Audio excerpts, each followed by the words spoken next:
I wanted to make a quick video. So this is the 4-port hub, okay? It lets you plug in 4 of the AMS units back here that carry 4 filaments each. These guys, right? And so the design on them, it feeds down through these. These buttons are really annoying. There's a design that makes this easier to do. Filament feeds down, goes through some processes, comes out the back through this tube. This is a PTFE tube, FE. And what happens is this little tube end, if it has the slightest bend in it, it will nick the filament. And then you've got filament jams coming because it can't go through to where it needs to go in the extruder and the hot end and everything else in this printer. And so that's what's happened here. And so I literally have to take apart this thing, heat it up. I watched the video, Bambu Labs, and then you jam some filament down in there, right? And then it should allow you to pull out the filament causing the clog. So in diagnosing what was causing this, I think my PTFE tube is too short. This is what they gave you from the factory. I think a little bit longer, without such a bend, it would eliminate a lot of the issues.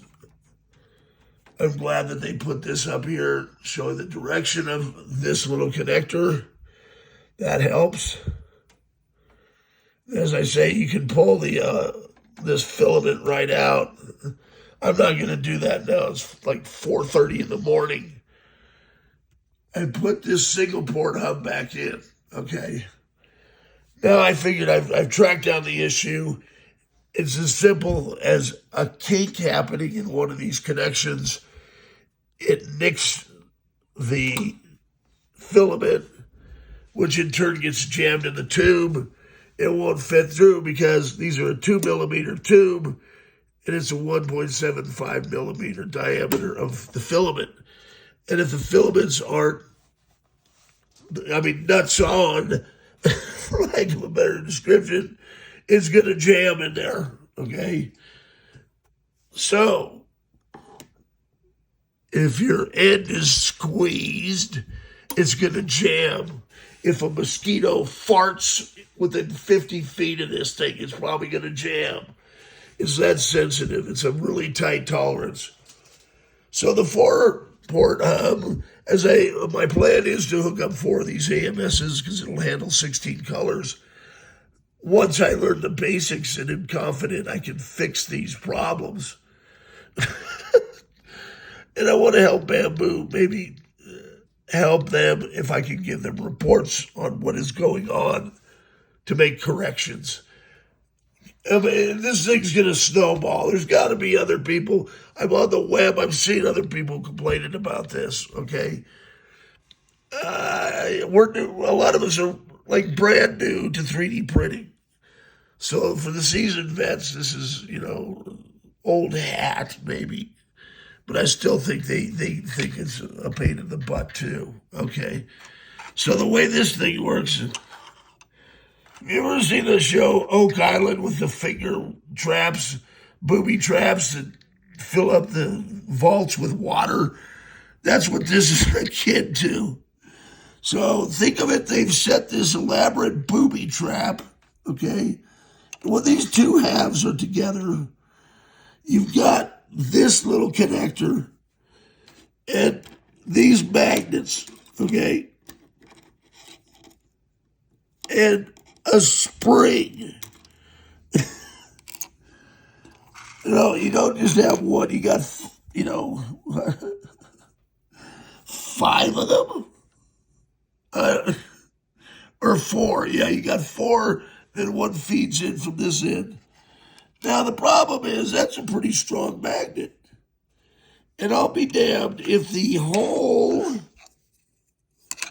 I believe it's on this side,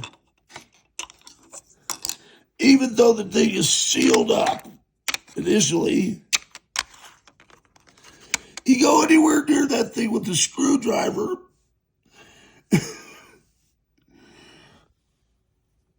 unintentional consequences happen. You don't even have to do anything. You're like, what just happened, man? So this magnet comes flying out the hole with this little spring, okay? There's 4 of those.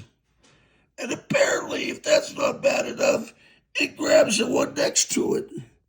And within 3 minutes, I went to having a simple fix to watch this. I mean, this is how powerful these are. Boom. You barely have to move stuff. Okay, now everything becomes magnetized. Look at this. Even the tool has become magnetized. Right? It's great if you need to gather up all your parts, but it's a pain in the ass to put back in. Okay, and I understand why they have the magnetic switch.